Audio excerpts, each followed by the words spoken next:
तो last episode can pay हमने देखा था कि तीसरी जनरल वहां पर अपने पास से अपने इलेक्ट्रिकल बीस्ट को रिलीज करती है और उसका इलेक्ट्रिकल बीस्ट जो होता है वहां पर उसके ऊपर अटैक करता है मोचवान के ऊपर। तो मोचवान कहता है कि मैं यहाँ पर से भागकर नहीं जा सकता, मुझे भी यहाँ पर इनका साथ देना होगा और यहाँ पर इनको हराने में मदद करनी होगी क्योंकि इन लोगों ने मेरे साथ बहुत ही बुरा किया है। और इलेक्ट्रिकल बीस्ट जो होता है उसके ऊपर अटैक करता है तो मोचवान जंप करते पीछे की तरफ हटता है, फिर साथ ही अपने दोनों बीस्ट से कहता है कंबाइन अटैक करो। और उसकी दोनों आइस और फ्लेमिंग बीस्ट जो होती है वो एक दूसरे के साथ मिलती है और घूमकर वहां पर उसके ऊपर अटैक करती हैं। वो दोनों जाकर जैसे वहां पर इलेक्ट्रिकल बीस्ट के ऊपर अटैक करते हैं तो वो उसके बॉडी के आर पार हो जाती हैं। जनरल वहां पर हंसना शुरू कर देती है और कहती है कि बेवकूफ लड़के, तुम एक बीस्ट मास्टर हो लेकिन तुम्हें यह भी नहीं पता कि यहाँ पर एलिमेंटल टाइप के जो बीस्ट होते हैं उनकी बॉडी की जो कोई भी फिजिकल फॉर्म नहीं होती, यानी कि तुम इसके ऊपर अटैक करके इसको नुकसान नहीं पहुंचा सकते। तो वो सोच रहा था कि मैं यहाँ पर क्या करूँ, इस एलिमेंटल बेस वन को मैं कैसे हराऊंगा, मुझे यहाँ पर इसकी कोर को हराना होगा, यानी कि इसकी कोर को तोड़ना होगा तभी ये बीस्ट मरेगा। और इसी के साथ ही वहां पर सोच रहा था कि मुझे यहाँ पर किसी अकेली फाइट करनी पड़ेगी। जबकि पीछे दिखाते हैं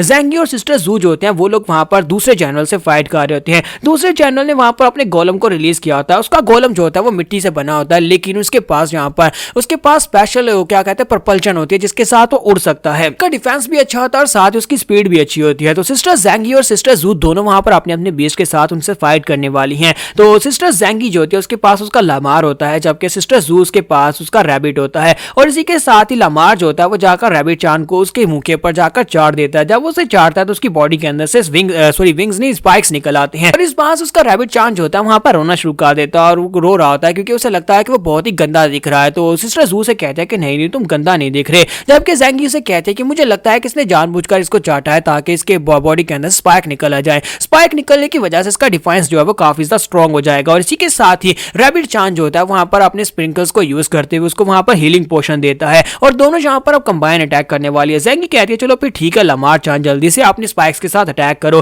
तो अपने स्पाइक्स के साथ गोलम के ऊपर अटैक करता है लेकिन गोलम जो होता है वो सभी अटैक्स को अवॉइड कर लेता है। और इसी के साथ ही वो अपनी प्रपल्शन के साथ उसके ऊपर अटैक करता है यानी लामार के ऊपर अटैक करता है। तो ज़ेंगी कहते हैं कि लामार चांद यहाँ पर अपने आप को बॉल बना लो, यानी कि थॉर्निंग बॉल बन जाओ। और वो बॉल बन जाता है जिसकी वजह से उसका प्रपल्शन जो होता है उसके साथ टकराता है लेकिन वो अपने आप को बचा लेता है। और इसी के साथ ज़ेंगी उसे कहते हैं कि अब यहाँ पर रोटेटिंग बॉल बनो और वो बड़ी तेजी के साथ घूमते हुए जाकर उसके साथ टकराता है लेकिन टकराने के साथ ही उसकी बॉडी को नुकसान नहीं पहुंचा पाता क्योंकि वो मिट्टी से बना होता है और उसका डिफेंस काफी ज्यादा अप होता है। तो लामार जो होता है वहां पर पीछे की तरफ फट रहा होता है लेकिन इसी के साथ ज़ेंगी से कहते हैं जल्दी से पीछे हटो। लेकिन अब काफी देर हो जाती है क्योंकि वहां पर एस्पिरेटिंग बीस्ट जो होता है वो अपने पांव को सामने करता है और साथ ही प्रपल्शन को उसके ऊपर छोड़ता है जिसकी वजह से लामार जो होता है उसके साथ हिट होने के बाद उड़ता हुआ पीछे दीवार के साथ जाकर पटकता है और उसकी बॉडी जख्मी हो जाती है। लेकिन क्योंकि उसके ऊपर हीलिंग प्रोपोर्शन को यूज किया गया और इसी के साथ ही उसकी बॉडी अपने आप हील होना शुरू हो जाती है। और रैबिट चांद जो होता है वो ऊपर की तरफ उड़ते हुए साथ ही अपने पंखों को घुमाता है और उसके ऊपर अपनी इल्यूसिनेशन टेक्निक को यूज करता है लेकिन क्योंकि उस एस्पिरेटिंग बीस्ट के पास आंखें ही नहीं होती इसी वजह से वो एल्यूसिनेट नहीं होता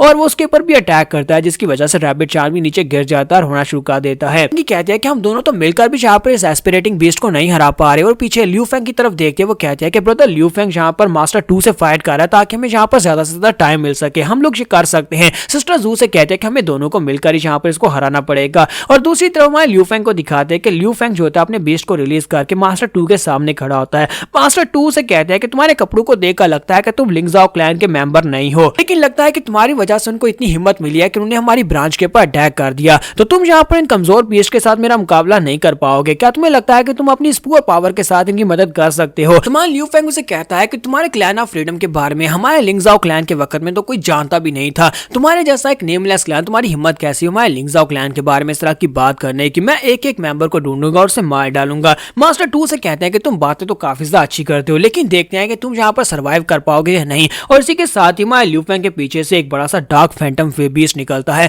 तो वो एक डार्क फैंटम होता है यानी कि वो बीस्ट होता है लेकिन वो साय से बना होता है। जैसे वो पीछे से हमारे लियू फेंग के ऊपर अटैक करता है, हमारे लियू फेंग जल्दी से जंप करते हुए आगे की तरफ निकलता है ताकि वो उसके अटैक को अवॉइड कर सके, लेकिन वो अपने बाजू को लंबा करके हमारे लियू फेंग की पीठ पे ऊपर अपना पंजा मारता है जिसकी वजह से लियू फेंग जख्मी हो जाता है, उसका ब्लड निकलना शुरू हो जाता है। तो डोगी चांद और उसके साथ उसका पौधा चांद भी काफी हैरान होते हैं। तो मास्टर 2 से कहता है कि तुम्हें क्या लगता है कि तुम यहाँ पर एक अल्टीमेट लेवल यानी कि एक अल्टीमेट लेवल 7 और साथ में लॉर्ड टाइप के बीस्ट को हरा सकते हो? हमारे लियू फेंग उसे कहता है कि मुझे बस यहाँ पर तुम्हें थोड़ी देर के लिए बिजी रखना है जब तक कि लिंगजाओ क्लैन के बाकी सभी मेंबर तुम्हारे जनरल्स और बाकी के सभी को हरा दें, उसके बाद तुम्हें सभी लोग मिलकर यहाँ पर हराएंगे। तो वो कहता है कि लड़के तुम्हें क्या लगता है कि तुम्हारे वो कमजोर से फ्रेंड वहां पर मेरे जनरल्स के सामने हरा पाएंगे? सभी के पास लॉर्ड लेवल के बीस्ट है, उनमें से कोई भी यहाँ पर किसी को भी नहीं हरा पाएगा। और इसी के साथ ही नेक्स्ट सिस्टर यूई का दिखाया जाता है कि जो उदास होकर दीवार के साथ टेक लगाकर बैठी होती है क्योंकि वो अपने बीस्ट को कंट्रोल नहीं कर सकती। और इसी के साथ ही पांडा चान उड़ता हुआ सीधा आकर उसके पास पटकता है और बहुत ही बुरी हालत में जख्मी होता है। तो इसी के साथ ही सिस्टर जूही कहती है पांडा चान तुम मेरी बात सुन क्यों नहीं रहे।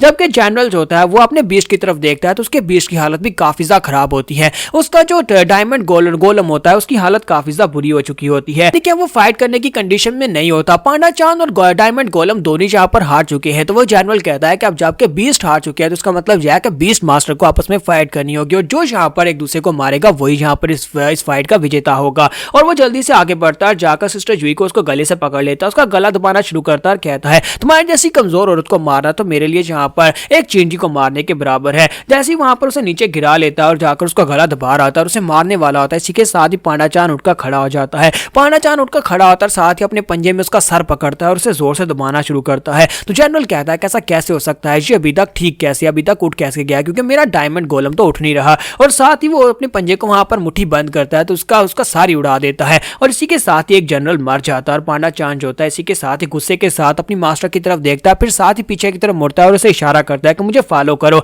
तो सिस्टर जूही कहती है हाँ क्यों नहीं मैं तुम्हें फॉलो करूंगी। और साथ ही वो सोच रही होती है कि यहाँ पर मास्टर कौन है और उसका बीस्ट कौन है, मुझे समझ नहीं आ रही। कहीं पर से नेक्स्ट सीन जो होता है मोचवान का दिखाया जाता है। तो मोचवान जो होता है अपने दोनों बीस्ट के साथ वहां पर उस इलेक्ट्रिकल बीस्ट का मुकाबला कर रहा होता है, लेकिन उसकी दोनों बीस्ट बुरी हालत में होती हैं क्योंकि वो यहाँ पर उसका मुकाबला नहीं कर पा रहा था। वो दोनों बीस्ट उसके साथ कंपैटिबल नहीं होती। तो जनरल उसे कहते हैं कि लड़के क्या हुआ, अभी भी तुम्हारे पास टाइम है, अपने दोनों बीस्ट के साथ कॉवेनेंट को खत्म कर दो, ये दोनों बीस्ट हमारे हवाले कर दो, तुम्हें एक बहुत ही कम दर्दनाक मौत मिलेगी। फिर तुम यहाँ पर एक दर्दनाक मौत लेना चाहते हो। और साथ ही वो थंडर के साथ उन दोनों के ऊपर अटैक करता है। जैसे वो वहां पर फायर फॉक्स के ऊपर अटैक करता है तो आइस फॉक्स जो होती है वहां पर से अपनी पूंछ के साथ एक पिंजरे को सामने की तरफ खींचती है और साथ ही उस पिंजरे के ऊपर अपनी आइस को यूज करती है और उसके साथ एक शील्ड क्रिएट करती है। जब ठंडर जो होती है उस आइस शील्ड के साथ टकराती है तो वहीं पर नॉलिफाई हो जाती है क्योंकि ठंडर जो होती है वो इलेक्ट्रिसिटी को कंडक्ट कर सकती है। तो ये देखने के बाद जनरल भी काफी हैरान होती है और कहती है कि ये क्या, ये दोनों बीस्ट अभी तक मरे क्यों नहीं। जबकि हमारे मोचवान जैसे वहां पर उस आइस को देखता है उसे आइडिया आता है, वो कहता है कि ये क्या, आइस जो होती है ये लाइटनिंग को रेजिस्ट कर सकती है। तो इसी के साथ वो कहता है कि मेरे पास एक आइडिया है। वो अपने दोनों बीस्ट से कहता है कि जल्दी से यहाँ पर आओ। तो सबसे पहले फायर बीस्ट जो होता है उसके हाथ के ऊपर फायर को एक्टिवेट करता है और साथ ही आइस बीस्ट जो होता है उसके हाथ के ऊपर आइस चढ़ा देता है और उसके हाथ के ऊपर एक आइस का कवर बन जाता है। तो हमारा मोचवान कहता है कि अब वक्त है तुम्हारी कोर को तोड़ने का। और वो जल्दी से आगे की तरफ जंप करता है और उस ठंडर के अंदर यानी कि उस ठंडर बीस्ट के अंदर अपना हाथ डालता है क्योंकि उसके हाथ के ऊपर आप इंसुलेटर होता है, इसी वजह से ठंडर उसे हीट नहीं कर सकते और जाकर उसके कोर को हाथ में पकड़ता है। लेकिन उसकी फिजिकल स्ट्रेंथ इतनी नहीं होती कि वो कोर को तोड़ सके और बीस्ट भी जल्दी से पीछे की तरफ फट जाता है। तो मोचवान कहता है ये तो बहुत ही बुरा हुआ, मैं इसकी कोर को नहीं तोड़ पाया, इसका मतलब यह है कि अब यहाँ पर हमारे पास जो मौका था वो मैंने गवा दिया है। और जनरल उसे कहते हैं कि अब यहाँ पर तुम मरने वाले हो, अब जल्दी से तैयार हो जाओ क्योंकि तुम यहाँ पर अब अपनी आखिरी सांसें ले रहे हो। अब इस अटैक से तुम नहीं बच पाओगे। लेकिन इसी के साथ ही पांडा चान साइड के ऊपर से निकल आता है क्योंकि वो पेंटिंग स्किल को यूज करते वहीं पर दीवार में छुपा हुआ था। वो अपना हाथ निकालता है, अपने पंजे के साथ कोर को पकड़ता है, वहीं पर उस कोर को टुकड़े टुकड़े कर देता है। जैसे वहां पर कोर टूटती है, कोर के टूटने के साथ ठंडा बीस्ट भी वहां पर गायब हो जाता है। जनरल अब काफी ज्यादा घबरा जाती है। इसी के साथ ही आइस बीस्ट जो होती है वो अपने पास से आइस निकालती है और साथ ही उस जनरल के सर को वहां पर आइस में कवर कर देती है। और मोचवान बड़ी तेजी से आगे बढ़ते हुए उसके मुंह के ऊपर पंच मारता है जिसके साथ उसका मुंह उड़ा देता है। और इसी के साथ ही दो जनरल यहाँ पर ढेर हो चुके हैं। अब यहाँ पर तीसरे जनरल मास्टर 2 को देखना बाकी है कि वो लोग यहाँ पर किस तरह हारने वाले हैं, वो हम लोग नेक्स्ट एपिसोड में देखेंगे।